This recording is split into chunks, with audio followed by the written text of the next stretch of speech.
नमस्कार, 7 बज रहे हैं शाम के और न्यूज हेडक्वार्टर में आपका स्वागत है। अगले 1 घंटे हम आपके सामने देश दुनिया की तमाम महत्वपूर्ण खबरें 1 मिनट के भीतर रखेंगे। मेरा नाम है विकास भदौरिया और आप देख रहे हैं एनडीटीवी का नंबर 1 शो।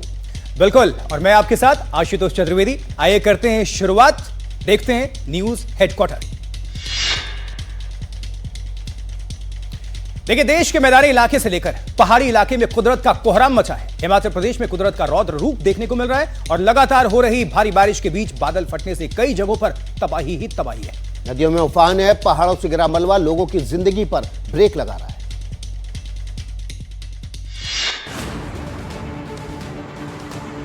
हिमाचल प्रदेश में पिछले 2 दिनों से कुदरत ने बड़ा कोहराम मचाया है। पहाड़ों से पत्थर फाड़ तबाही उतर रही है और नदियों में भूचाल पैदा कर रही है। कसौल से आई ये तस्वीर भयावह है, डरावनी है, खौफनाक है। यहाँ भारी बारिश के बीच नदी में पानी के तेज बहाव का वीडियो आया सामने। धारा इतनी तेज है कि पानी के साथ एक ट्रक भी बहता दिख रहा है। हिमाचल प्रदेश के कुल्लू की ये तस्वीर किसी फिल्म के सीन का भ्रम पैदा करने वाला है। यहाँ बादल फटने के बाद पहाड़ों से इतना पानी उतरा कि नदियों में खलबली मच गई। पानी के वेग में लकड़ियां भी बह गई। हिमाचल प्रदेश में बारिश और बादल फटने की घटनाओं में कम से कम 3 लोगों की मौत हो चुकी है और करीब 15 से 20 लोग लापता बताए जा रहे हैं, जिनकी तलाश जारी है।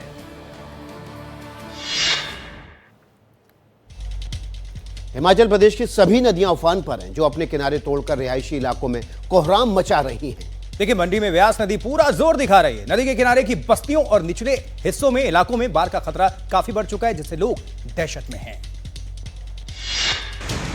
ये मंजर मंडी का है। व्यास नदी पूरे उफान पर है। नदी पर बने पुल और पानी के बीच का फर्क भी मिटता नजर आ रहा है। व्यास नदी में आए इस उफान के पीछे कुल्लू के सैंज में बादल फटने की घटना को जिम्मेदार माना जा रहा है, जिससे मंडी में व्यास नदी के किनारे की बस्तियों और निचले इलाकों में बाढ़ का खतरा बढ़ गया है। प्रशासन ने लोगों को नदी के किनारे न जाने की सलाह दी है। व्यास में मची इस खलबली की वजह से मंडी शहर, पंडो और आसपास के इलाकों में बाढ़ का खतरा भी मंडरा रहा है। नदी के तेज बहाव की वजह से कटाव और भूस्खलन की आशंका बढ़ गई है। व्यास नदी हिमाचल प्रदेश और पंजाब में बहती है, जिससे हमीरपुर, कुल्लू और कांगड़ा में तबाही मच सकती है।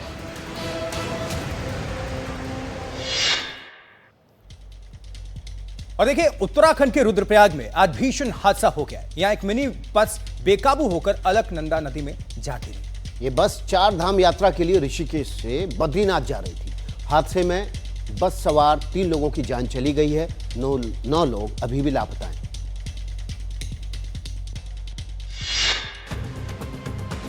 अठारह सीटर मिनी बस अलकनंदा नदी में बह चुकी है। अब तक 3 लोगों की जान जा चुकी है और नदी की धारा में बह गए 9 लोगों की तलाश हो रही है। बस इतनी ऊंचाई से गिरी है कि उसके परखच्चे उड़ गए हैं। मौके पर एसडीआरएफ की टीम लापता यात्रियों की तलाश कर रही है।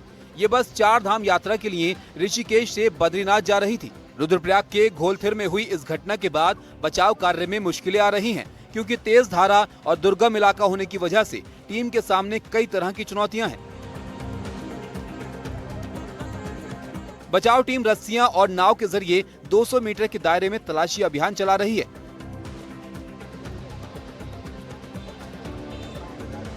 माना जा रहा है कि बस चालक ने अपना नियंत्रण खो दिया और पूरी बस नीचे नदी में जा गिरी।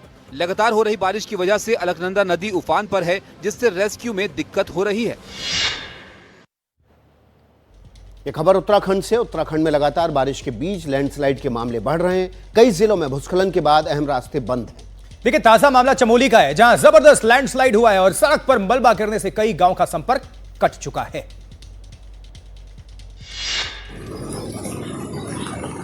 तस्वीरें चमोली जिले की हैं। मंगरोली के पास ये अहम सड़क मलबे से पटी पड़ी है। यहाँ से आना जाना तकरीबन नामुमकिन है और अगर किसी ने इस पार से उस पार जाने की कोशिश की तो ये जानलेवा साबित हो सकता है। सड़क साफ होगी, उसके बाद ही आवाजाही शुरू होगी। लैंडस्लाइड की वजह से इलाकाई परेशान है। इस सड़क के बंद होने से कई गांवों का संपर्क टूट गया है। अच्छी बात यह रही कि लैंडस्लाइड में किसी की जिंदगी को कोई नुकसान नहीं हुआ है। पानी लगातार बरस रहा है और उसके साथ लैंडस्लाइड का सिलसिला भी लगातार जारी है। उत्तराखंड के कई जिलों में प्रमुख सड़कों पर ऐसे ही हालात दिख रहे हैं। बुधवार को विकासनगर और पिथौरागढ़ जिले में भी भारी लैंडस्लाइड के बाद 2 सड़कों पर आवाजाही बंद हो गई थी। इस तरह रास्ते बंद होने के बाद दोबारा आवाजाही शुरू करना आसान नहीं होता। इसमें खतरे भी कम नहीं होते। और देखिए, पहाड़ी राज्यों में आज का दिन हादसों के नाम रहा। उत्तराखंड के बाद हिमाचल प्रदेश के धर्मशाला में भी बड़ा हादसा हो गया। यहाँ इंदिरा प्रियदर्शनी हाइडल प्रोजेक्ट के पास काम कर रहे मजदूर सैलाब में फंस गए, जिसमें 2 मजदूरों की मौत हो गई। बाकी लोगों की तलाश जारी है।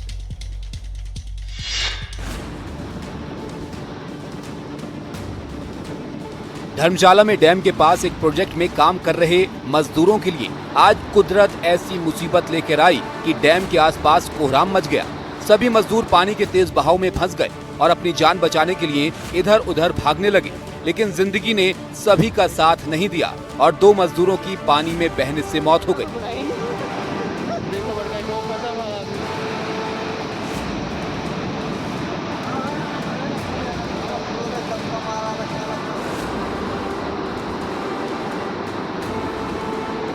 सैलाब से बचने के लिए कई मजदूर जंगल की तरफ भागे। उसके बाद से 7 मजदूर लापता हैं। मौके पर पहुंची एसडीआरएफ और एनडीआरएफ की टीम लापता मजदूरों की तलाश कर रही है। बचाव टीम मौके पर फंसे लोगों को बाहर निकालने की कोशिश कर रही है।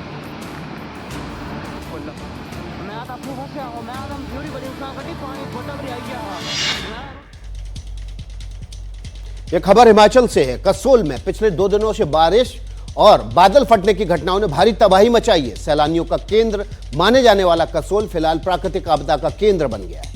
देखिए, कसोल के ग्रहण नाला में दर्जनों गाड़ियां फंस गई हैं और नाले के आसपास हाहाकार मच गया है। किसी तरह लोगों ने अपनी जान बचाई, लेकिन उनकी गाड़ियों का क्या हाल हुआ, रिपोर्ट देखिए।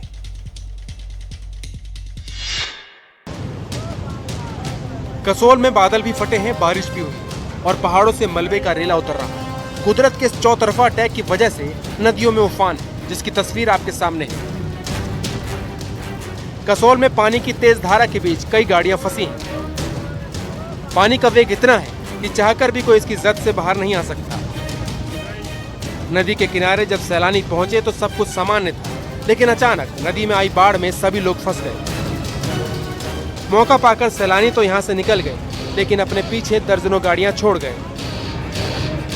उग्र होते सैलाब के बीच फंसी इन गाड़ियों को जिसने भी देखा, उनका कलेजा मुंह को आ गया। खबर है कि कसोल के ग्रहण नाला पार्किंग में कई गाड़ियां तेज बहाव में बह गईं। कुछ वाहन पूरी तरह तबाह हो गए। बताया जा रहा है कि कसोल में अभी सैकड़ों सैलानी फंसे हुए हैं, जिन्हें सुरक्षित निकालने की कवायद चल रही है।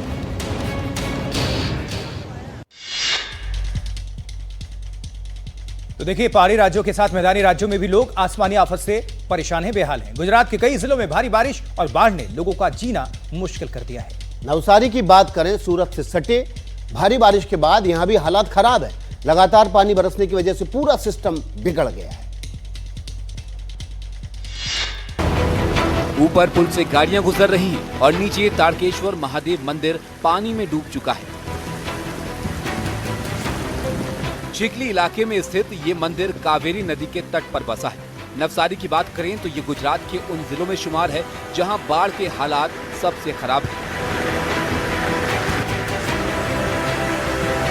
इन बलखाती लहरों को देखिए, पानी का मिजाज डराने वाला है। ऐसा लगता है जैसे नदी सब कुछ डुबा देने पर आमादा हो।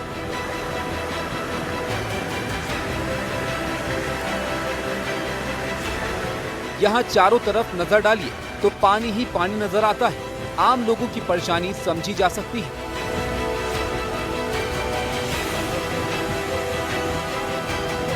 पानी बड़ी तेजी के साथ आगे बढ़ रहा है और यहाँ के लोगों को हाल फिलहाल इस मुश्किल से निजात मिलती नहीं दिख रही है।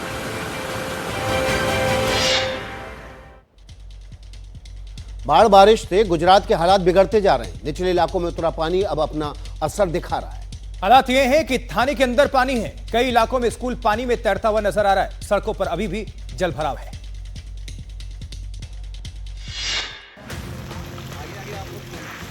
ये गुजरात का सूरत शहर है। थाने में कमर तक पानी है। सार थाना पुलिस स्टेशन में जो कुछ भी रखा था सब पानी पानी हो गया। थाने में मौजूद एक महिला पुलिसकर्मी थाने में रखे कागजात बचाने की जद्दोजहद में लगी है, लेकिन जो हालात हैं उससे साफ है कि पूरा थाना जलमग्न हो चुका है। हालात ये हो चुके हैं कि पुलिस कर्मियों को अब नावों के जरिए राहत सामग्री पहुंचाई जा रही है। गुजरात के नवसारी से आई ये तस्वीर भी बता रही है कि बाढ़ बारिश ने शहर का क्या हाल किया है। नवसारी के चिखली तालुका के अमधरा गांव के एक स्कूल में बारिश का पानी घुस गया और स्कूल में रखा सारा सामान तबाह हो गया। लगातार हो रही बारिश की वजह से इलाके के स्कूल बंद कर दिए गए हैं। नवसारी में बारिश के कारण नदियों में जलस्तर बढ़ गया है, जिसका असर सड़कों पर साफ दिख रहा है। पूरे इलाके में जल भराव और जिसकी वजह से जिंदगी थम सी गई है।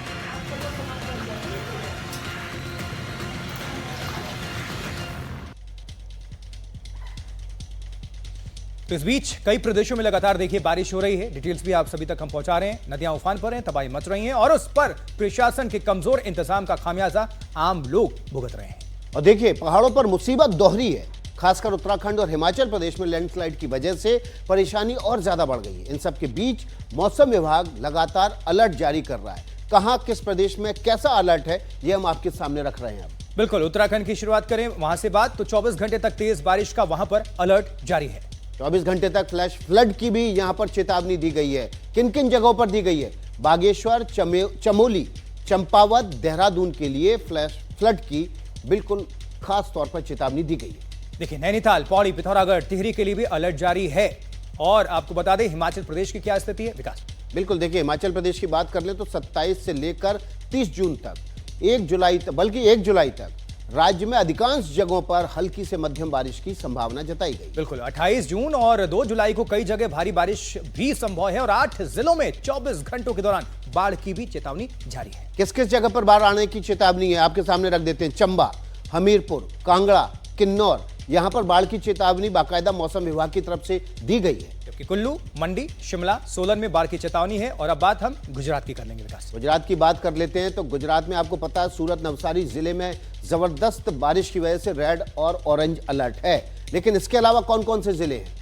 देखिए नर्मदा और तापी जिलों में जो नदियां हैं वहां पर तो जबरदस्त वो प्रकोप दिखा रही हैं, लेकिन कई सारे जिले जो हैं उसमें रेड अलर्ट है। जैसे सूरत, नवसारी, भरूच, दाहोद में ऑरेंज अलर्ट है। इसके अलावा और इसके अलावा उत्तर प्रदेश की अगर हम बात कर लें तो देखिए 13 जिलों में यहां पर बारिश का ऑरेंज अलर्ट है। कौन कौन से जिले हैं आशुतोष? बिल्कुल इसमें सहारनपुर है, मुरादाबाद है, बिजनौर है, अमरोहा है। यहां पर बारिश का अलर्ट जारी है। इसके अलावा मेरठ, मुजफ्फरनगर, बागपत, शामली में यहां पर भी बारिश का अलर्ट जारी किया गया है। ललितपुर, सोनभद्र, मिर्जापुर, चंदौली में भारी बारिश की चेतावनी जारी की गई है। घर से निकलने से पहले आप एनडीटीवी का ये अपडेट जरूर देखिए। अब बात मध्य प्रदेश की कर लेते हैं। 30 से ज्यादा जिलों में बारिश का अलर्ट है और 15 जिलों में भारी बारिश का अलर्ट जारी किया गया है। जैसे बालाघाट और अलीराजपुर में बहुत ज्यादा भारी बारिश की आशंका है और 15 जिलों में भारी बारिश से रात का पारा 6 डिग्री तक लुढ़क सकता है। देखिए गर्मी से राहत जरूर मिलेगी आपको, लेकिन भारी बारिश की वजह से आपको अलर्ट और चेतावनी को जरूर ध्यान में रखकर घर से बाहर निकलना है। और इसी वजह से हम आपसे बार बार कहते हैं कि एनडीटीवी का ये नंबर 1 शो देखिए। मौसम का सारा अपडेट आपको यहीं मिलेगा। अगली खबर का रुख कर लेते हैं। अगली खबर आप देखिए, अगर आप मेहमान बनकर कहीं जा रहे हैं तो इस बात का पूरा ख्याल रखिएगा कि आप सही घर में दाखिल हों। अगर ऐसा नहीं हुआ तो आपकी मुसीबत बढ़ सकती है।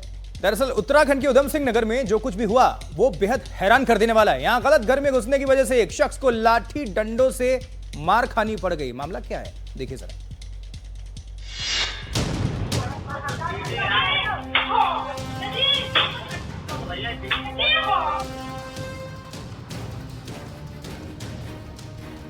पीड़ित मोहम्मद जावेद पर लाठी बरस रही है। उसे खुद समझ में नहीं आ रहा कि उसके साथ क्या हो रहा है।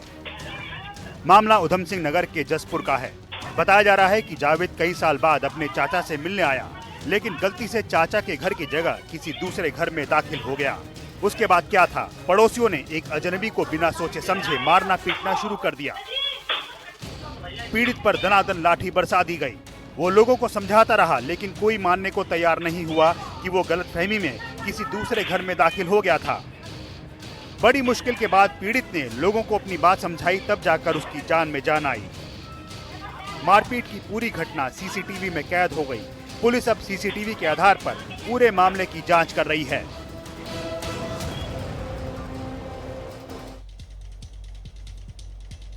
और इस बीच बड़ी खबर आ रही है, ब्रेकिंग न्यूज ये है कि नौसेना भवन में जासूसी के मामले में बहुत बड़ा खुलासा हुआ है, जहां क्रिप्टो करेंसी ट्रेल की जांच में पकड़ा गया है एक जासूस। नौसेना भवन का क्लर्क क्रिप्टो चैनल के जरिए पैसे ले रहा था। 2 साल से जांच एजेंसियों की नजर विशाल यादव पर थी। दरअसल 2022 में नौसेना भवन का एक कर्मचारी रवि प्रकाश पकड़ा गया था और एक पाकिस्तानी महिला के हनी ट्रैप में ये रवि फंसा था। रवि प्रकाश के मनी ट्रेल की जांच कर रही थी एजेंसियां और रवि प्रकाश की जांच के दौरान ही विशाल यादव का नाम सामने आया। रवि प्रकाश मीणा और विशाल को एक ही क्रिप्टो अकाउंट से फंडिंग और पाकिस्तान के क्रिप्टो अकाउंट दोनों को मिल रहे थे वहां से पैसे। देखिए, एक पाक महिला के हनी ट्रैप में फंसा हुआ था रवि, और रवि की मनी ट्रेल की जांच की गई तो उसमें विशाल यादव का नाम सामने आया और विशाल यादव को और रवि प्रकाश को एक ही क्रिप्टो करेंसी अकाउंट से पैसा मिल रहा था और इन पर नौसेना भवन में रहते हुए जासूसी का आरोप है।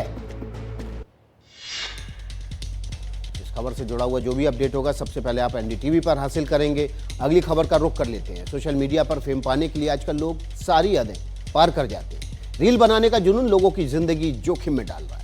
देखिए, तेलंगाना में एक युवती ने जो भी किया, कारनामा दिखाया, वो खतरनाक भी था और किसी बड़े हादसे को दावत देने वाला भी था। इस युवती ने रेलवे ट्रैक पर जो स्टंट किया उसने सबको हैरान कर दिया, लेकिन हुआ क्या, देखिए जरा। चलती ट्रेन के सामने आपने लोगों को स्टंट करते और रील बनाते कई बार देखा होगा। अब देखिए रेलवे ट्रैक पर कार दौड़ने का ये खतरनाक सीन। तेलंगाना में एक युवती ने जो किया वो हैरान करने वाला था। कार में बैठी युवती ने अपनी कार ही ट्रैक पर दौड़ा दी। तेलंगाना के शंकरपल्ली रेलवे ट्रैक पर जब लोगों ने युवती को यह हरकत करते देखा तो उसे रोकने की भी कोशिश की, लेकिन रील बनाने के नशे में चूर युवती ने किसी की ना सुनी और अपनी कार ट्रैक पर दौड़ाती रही। युवती की इस हरकत से रेलवे प्रशासन भी हैरान है। युवती की इस हरकत की वजह से बेंगलुरु हैदराबाद ट्रैक पर कुछ देर के लिए ट्रेन की आवाजाही रोकनी पड़ी। खबर मिलने के बाद रेलवे के अधिकारी और कर्मचारी मौके पर पहुंचे और युवती को हिरासत में ले लिया गया। जानकारी मिली है कि महिला एक सॉफ्टवेयर कंपनी में काम करती है और कार चलाने के वक्त नशे में धुत थी।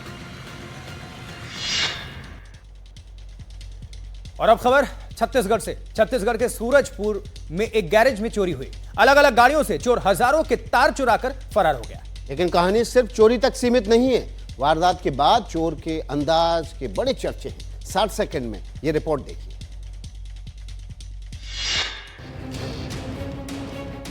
इन गाड़ियों के अंदर झांकिए तो ऐसा लगता है कि जैसे किसी कबाड़ के गोदाम में खड़ी है।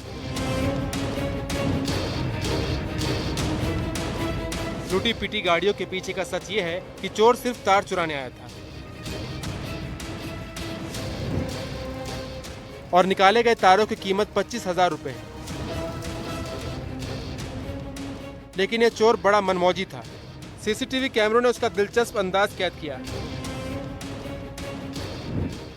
चोरी के दौरान उसकी नजर कैमरों पर पड़ी तो उसने हाथ जोड़े और लगा उठक बैठक करने।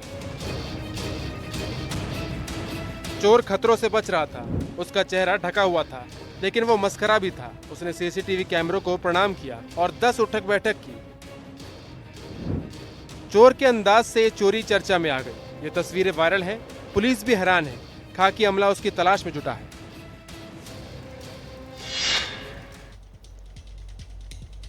ये खबर बिहार की राजधानी पटना से है। आज यहाँ एक सनसनीखेज मामला सामने आया है। यहाँ एक थार सवार ने दबंगई दिखाते हुए एक महिला सिपाही को कुचलने की कोशिश की। वैसे भी आज देश में अलग अलग हिस्सों से थार वालों की दबंगई कुछ ज्यादा ही देखने को मिल रही है, लेकिन नकेल भी कस रही है पुलिस, फिर भी ये सबक नहीं ले रहे। देखिए, वाहन चेकिंग के दौरान जब ट्रैफिक पुलिस में तैनात महिला सिपाही एक थार सवार को उन्होंने रोकने की कोशिश की तो वो रुकने की बजाय महिला को थार से कुचलने की कोशिश करता हुआ फरार हो गया। देखिए फिर क्या हुआ। और थार सवार की दबंगई की यह घटना सड़क पर लगे सीसीटीवी कैमरे में रिकॉर्ड हो गई, जिसके बाद राजधानी पटना में कानून व्यवस्था को लेकर सवाल उठ रहे हैं। ये चौंकाने वाली घटना पटना के चीतकोहरा पुल के पास वाहन चेकिंग अभियान के दौरान उस वक्त हुई जब ट्रैफिक पुलिस में तैनात महिला सिपाही एक थार सवार को रोकने की कोशिश कर रही थी, लेकिन थार सवार ने रुकने की बजाय महिला को थार से कुचलने की कोशिश की। वीडियो में साफ देखा जा सकता है कि एक तेज रफ्तार थार गाड़ी चेकिंग पॉइंट की ओर बढ़ती है महिला सिपाही गाड़ी को रोकने की कोशिश करती है, लेकिन चालक स्पीड बढ़ा देता है और सिपाही को टक्कर मारने की कोशिश करता है। सिपाही की सूझबूझ से वो बाल बाल बच गई, नहीं तो बड़ा हादसा हो सकता था। इस दौरान महिला सिपाही ने अपनी जान बचाते हुए थार का नंबर नोट करने की कोशिश की, लेकिन तब तक थार का ड्राइवर फरार हो चुका था। फिलहाल पुलिस सीसीटीवी वीडियो के आधार पर आरोपी थार के ड्राइवर की तलाश कर रही है।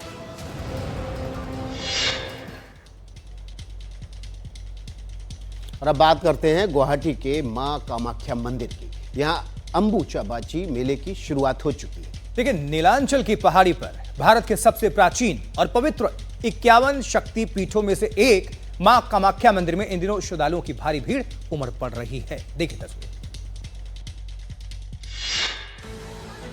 जिसकी तस्वीरें भी सामने आई, जिसमें अंबुबाची मेले के दौरान भारी संख्या में भक्त हाथों में पूजा की थाली लेकर कामाख्या मां के दर्शन करने के लिए लंबी लंबी कतार में लगे दिखाई दिए। कामाख्या देवी मंदिर में हर साल अंबुबाची मेले का आयोजन होता है, जिसमें श्रद्धालुओं की भीड़ उमड़ती है। इस साल भी कुछ इसी तरह का नजारा है। मंदिर के इर्द गिर्द हजारों लोगों की भीड़ है। श्रद्धालु 51 शक्ति पीठों में शामिल कामाख्या देवी के दर्शन के लिए पहुंच रहे हैं। कामाख्या मंदिर अब धीरे धीरे एक वैश्विक तीर्थ स्थल में बदल रहा है, जहां बिहार, बंगाल और कर्नाटक के अलावा नेपाल, भूटान और बांग्लादेश से भी श्रद्धालु आते हैं। इन श्रद्धालुओं में तांत्रिक और साधु भी शामिल हैं। मेले में पहुंचने वाले लोगों की सुरक्षा और सुविधा के लिए असम सरकार ने 4 करोड़ 55 लाख का बजट आवंटित किया है।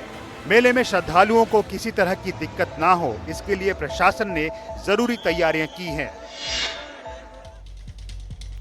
और अब खबर ओडिशा से, जहां ओडिशा के पुरी में कल यानी 27 जून को भगवान जगन्नाथ की विश्व प्रसिद्ध रथ यात्रा का भव्य आगाज होने जा रहा है। इस बार खास बात यह है कि जगन्नाथ रथ यात्रा में पहली बार भीड़ की निगरानी और नियंत्रण के लिए आर्टिफिशियल इंटेलिजेंस का इस्तेमाल किया जा रहा है। रिपोर्ट देखिए। 27 जून से शुरू होने वाली भगवान जगन्नाथ की रथ यात्रा के दौरान पुरी की सड़कों पर भक्ति का सैलाब उमड़ने वाला है। भगवान जगन्नाथ, बलभद्र और सुभद्रा के भव्य रथ तैयार हो चुके हैं। नंदी घोष, ताल ध्वज और देव दलन, इन तीनों रथों का 200 से ज्यादा कारीगरों ने दिन रात मेहनत करके 58 दिनों में बनाया है।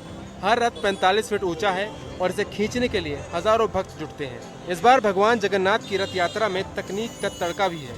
पहली बार AI पावर्ड CCTV कैमरों से भीड़ की निगरानी की जाएगी। भीड़ के हिसाब से रूट डायवर्जन और चैटबॉट के जरिए भीड़ का आकलन किया जाएगा।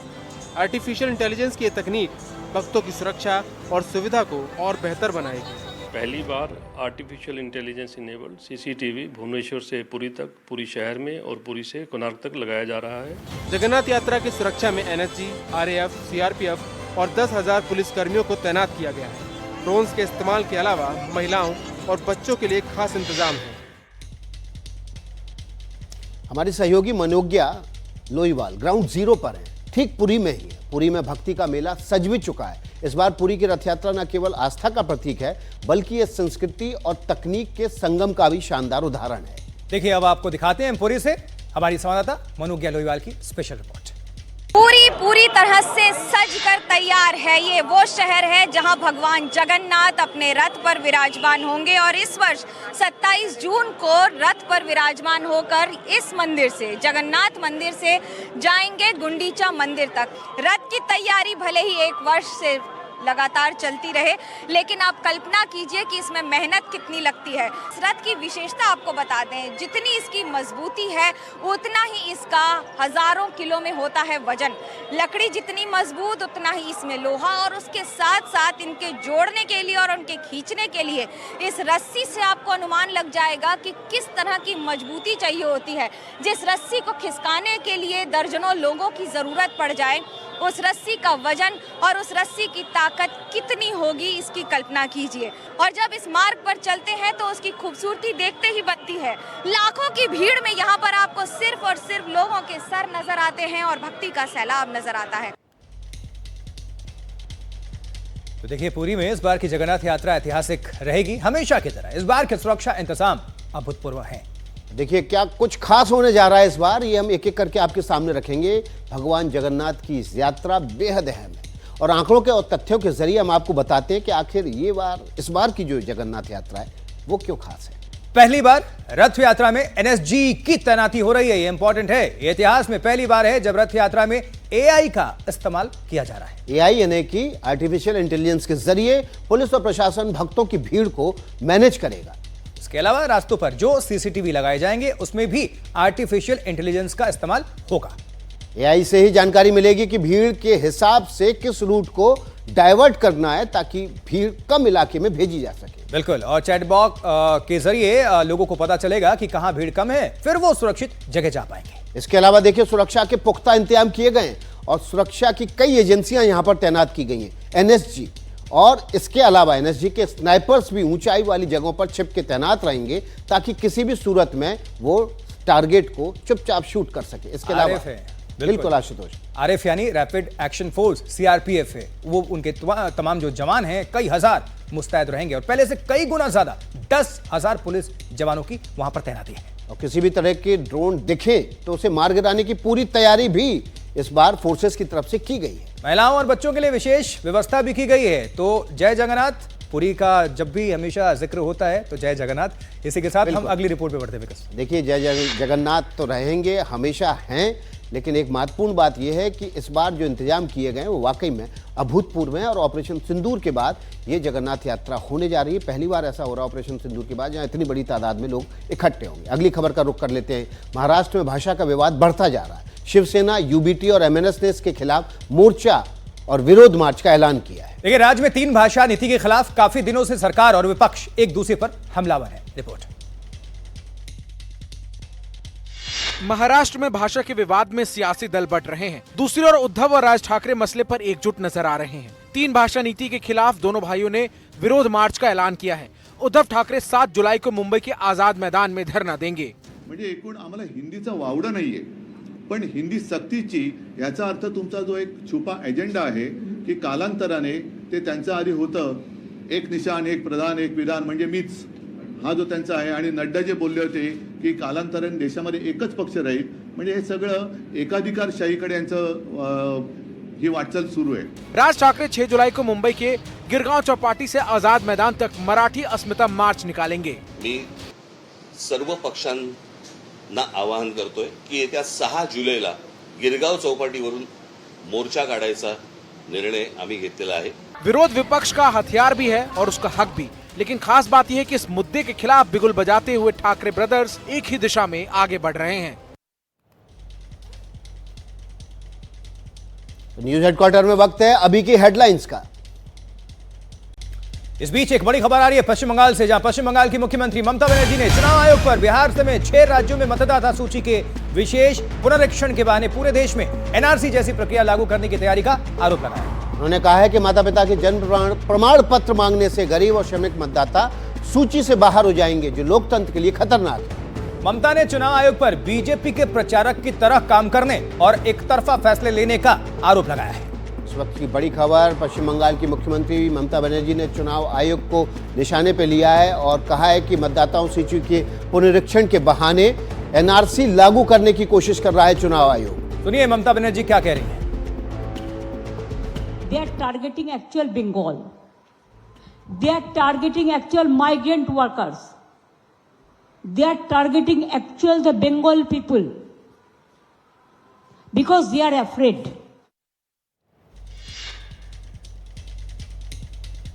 चलती योजनाओं को जारी रखने के लिए जिस महाराष्ट्र सरकार के पास फंड की कमी बताई जा रही है, वही सरकार 600 मेहमानों को चांदी की थाली में खाना परोसकर घिर गई है। आरोप है कि इस दावत में 27 लाख रुपए फूंक दिए गए। देखिए, जिस बैठक से जुड़ा विवाद है वो मुंबई में 23 और 24 जून को आयोजित हुई थी।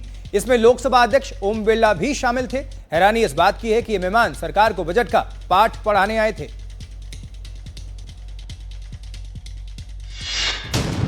चांदी की थाली में परोसी गई महाराष्ट्र सरकार की यह शाही दावत विवादों में है।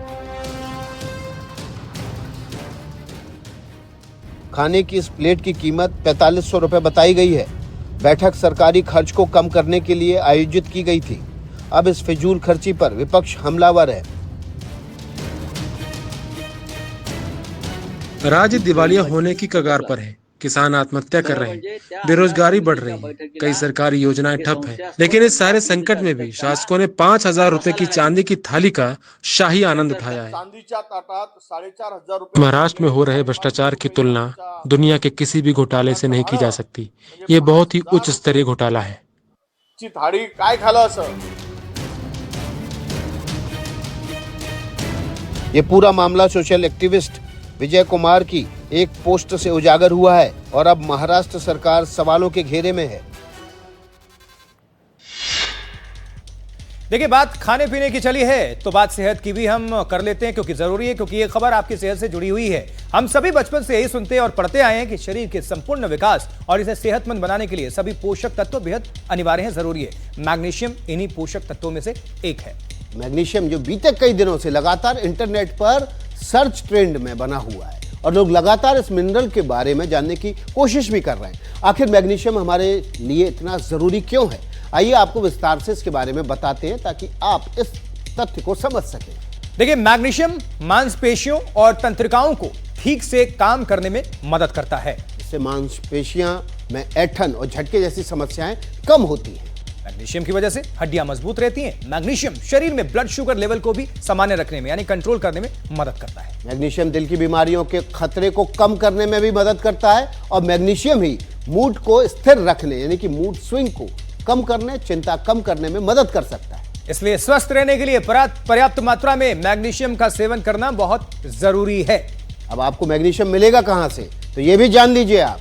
हरे पत्तेदार सब्जियां, नट्स यानी कि नट्स बोले तो तमाम मूंगफली हुआ, काजू हुआ, बादाम हुआ, इस तरह के नट्स, बीज और साबुत अनाज का सेवन करने से मैग्नीशियम की कमी पूरी कर सकते हैं। तो आज से लग जाइए, मैग्नीशियम भी बहुत जरूरी है। इसलिए ये आपको हमने जरूरी समझा कि आप सभी तक खबर पहुंचा दें, क्योंकि हमारी कोशिश होती है हर तरह की खबर आप सभी तक हम साझा करें जिससे आपको फायदा पहुंचे। इसलिए आप देख रहे हैं एनडीटीवी का नंबर 1 शो खबर न्यूज हेडक्वार्टर में। अगली ले लेते हैं। भारत से बेइंतहा प्यार करने वाले अमेरिकी नागरिक वॉल्टर हाउजर और उनकी पत्नी की अस्थियां आज गंगा में प्रवाहित कर दी गई। उनके बेटे और बेटी ने अपने माता पिता की आखिरी इच्छा पूरी की। देखिए, वॉल्टर को बिहार से इतना प्यार था, इतना लगाव था कि वो खुद को पक्का बिहारी कहलाना पसंद करते थे। पटना में गंगा घाट के किनारे आज दोनों की अस्थियां विसर्जित कर दी गई। अमेरिकी प्रोफेसर वॉल्टर हाउजर और उनकी पत्नी रोज मेरी हाउजर की अंतिम इच्छा थी कि उनका अंतिम संस्कार हिंदू रीति रिवाज से हो और अस्थियां गंगा में बहाई जाए। अपने पिता की इसी आखिरी इच्छा को पूरा करने के लिए उनके बेटे माइकल हाउजर और बेटी शीला हाउजर सपरिवार पटना पहुंच गए और जनार्दन घाट पर उनकी अस्थियां गंगा में प्रवाहित कर दी। बेटे माइकल ने बताया कि उनके पिता पक्के बिहारी थे। मेरे पिताजी भारत को सबसे ज्यादा प्यार करते थे, वो पक्के बिहारी थे और खास करके पटना उनका घर जैसा था। माइकल के पिता प्रोफेसर वॉल्टर पहली बार शोध करने के लिए 1857 में भारत आए थे और फिर धीरे धीरे उनका मन भारतीय संस्कृति में रम गया। अमेरिका में उन्होंने अपने घर का नाम नीलगिरी रखा। वॉल्टर स्वामी सहजानंद सरस्वती के शिष्य थे। कितना भाव उनके अंदर में था स्वामी जी और बिहार को लेके। उन्हें अमेरिका में बिहार का सबसे अच्छा बेटा कहा जाता है। वॉल्टर ने स्वामी सहजानंद सरस्वती और बिहार के किसानों पर शोध किया था। देखिए, शाहरुख खान का बंगला मन्नत इन दिनों जांच के दायरे में है। बीएमसी ने कुछ दिन पहले यहां चल रहे रेनोवेशन से जुड़ी जांच की थी। और देखिए, एक शिकायत में कहा गया था कि बंगले में जो काम चल रहा है वो कोस्टल रेगुलेशन जोन के नियम के खिलाफ है। खबर है कि जांच के बाद बीएमसी ने अपनी रिपोर्ट सौंप दी है। इसमें सब कुछ ठीक नहीं है।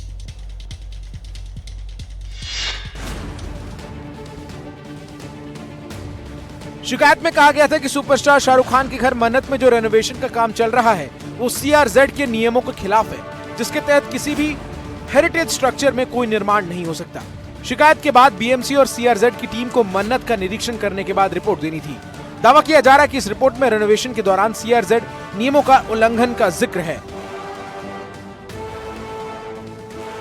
आपको बताते चले, मन्नत CRZ 2 क्षेत्र में आता है, जहां निर्माण गतिविधियों पर सख्त पाबंदी है। हेरिटेज स्ट्रक्चर में इमारत की इजाजत नहीं है, लिहाजा यहां कोई निर्माण नहीं हो सकता। आरोप ये भी लगे कि रेनोवेशन के नाम पर मन्नत के अंदर 2 फ्लोर जोड़ने का काम चल रहा है। हालांकि शाहरुख खान की टीम ने दावा किया कि वो सभी नियमों का पालन कर रहे हैं और किसी भी गलतफहमी को दूर करने के लिए सहयोग करेंगे।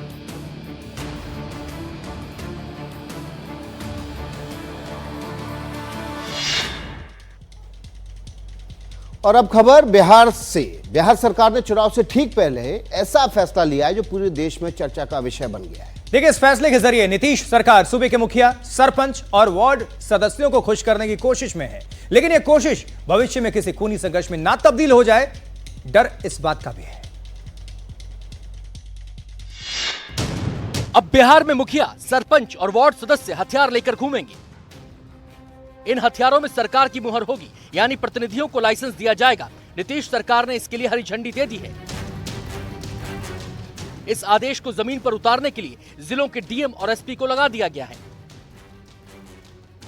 सरकार की दलील है, जनप्रतिनिधियों को कई तरह के खतरे रहते हैं, लिहाजा बिहार के मुखिया, सरपंच, वार्ड सदस्य, पंचायत समिति सदस्य और जिला पार्षद को लाइसेंस दिए जाएंगे। ये लाइसेंस आयुध अधिनियम 2016 के तहत दिए जाएंगे। बिहार में अभी 2.5 लाख से अधिक पंचायत प्रतिनिधि हैं। सरकार के इस फैसले को विधानसभा चुनाव से जोड़कर देखा जा रहा है। विपक्ष ने सरकार के फैसले को हथियारों की संस्कृति को बढ़ावा देने वाला फैसला बताया है। जानकारों को इस बात की भी चिंता है कि लाइसेंस देने से ग्रामीण इलाकों में वर्ग संघर्ष बढ़ सकता है।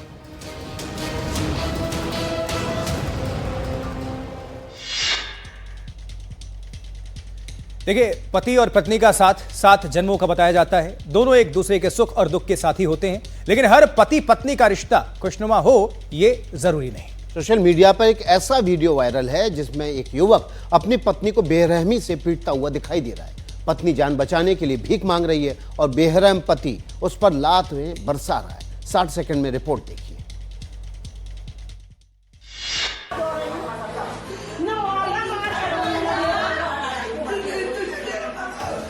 कोई इतना हैवान कैसे हो सकता है? किसी के सिर पर इतना खून सवार कैसे हो सकता है, जो बिना कुछ सोचे समझे लात घूंसे बरसा रहा है और अपनी पत्नी को बेरहमी से मार रहा है। वायरल वीडियो में एक शख्स अपनी पत्नी को जमीन पर गिराकर हैवानों की तरह पीट रहा है। आसपास खड़ी महिलाएं उसे रोकने की कोशिश कर रही हैं, युवक से मिन्नतें कर रही हैं, गुहार लगा रही हैं कि अपनी पत्नी को इस तरह न मारे पीटे।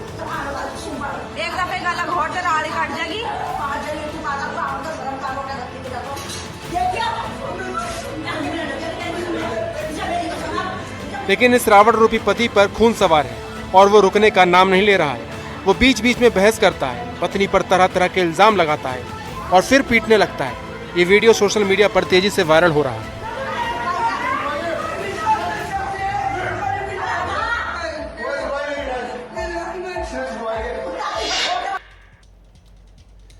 बहुत दुखद, और ऐसे लोगों पर कार्रवाई बेहद जरूरी है। उन्हें उनके अंजाम तक पहुंचाना भी जरूरी है। पुलिस क्या कर रही है देखने वाली बात होगी। अगली खबर कर्नाटक से, जहां कोलार जिले में आज चेन स्नैचिंग की सनसनीखेज वारदात सामने आई। यहां 2 बाइक सवार बदमाशों ने एक महिला पर हमला किया, उसके गले से चेन छीनकर फरार हो गए। लेकिन बदमाशों को यह नहीं पता था कि महिला ने असली नहीं, नकली चेन पहनी थी। और बाइक सवार बदमाशों की महिला से लूटपाट करने की यह वारदात सीसीटीवी में रिकॉर्ड हो गई, जिसमें 2 बदमाश महिला पर हमला करते और उसकी चेन छीनकर फरार होते दिखाई दिए। सीसीटीवी में रिकॉर्ड ये वारदात कोलार जिले के मुलबागल कस्बे की बताई जा रही है। वारदात की जो तस्वीरें सामने आई हैं उसमें दिखाई दिया कि महिला अपनी स्कूटी से जा रही है और 2 बाइक सवार बदमाश उसका पीछा कर रहे हैं। महिला ने जैसे ही अपनी स्कूटी स्टैंड पर खड़ी की, एक बदमाश महिला पर टूट पड़ा। महिला ने स्कूटी छोड़कर भागने की कोशिश की, लेकिन बदमाश ने महिला को धक्का देकर जमीन पर गिरा दिया और उसकी नकली चेन लूटकर अपने साथी के साथ फरार हो गए। वारदात को लेकर महिला ने अभी पुलिस में कोई औपचारिक शिकायत दर्ज नहीं की है। वहीं पुलिस मामले की शिकायत मिलने के बाद कार्रवाई की बात कह रही है।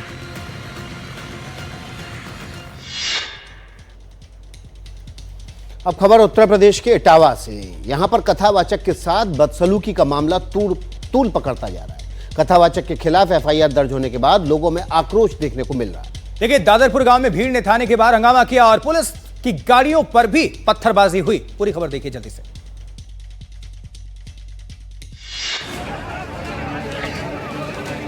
कथावाचक के खिलाफ एफआईआर से नाराज अहीर रेजिमेंट और यादव संगठन के कार्यकर्ताओं ने दादरपुर गांव में जमकर बवाल किया।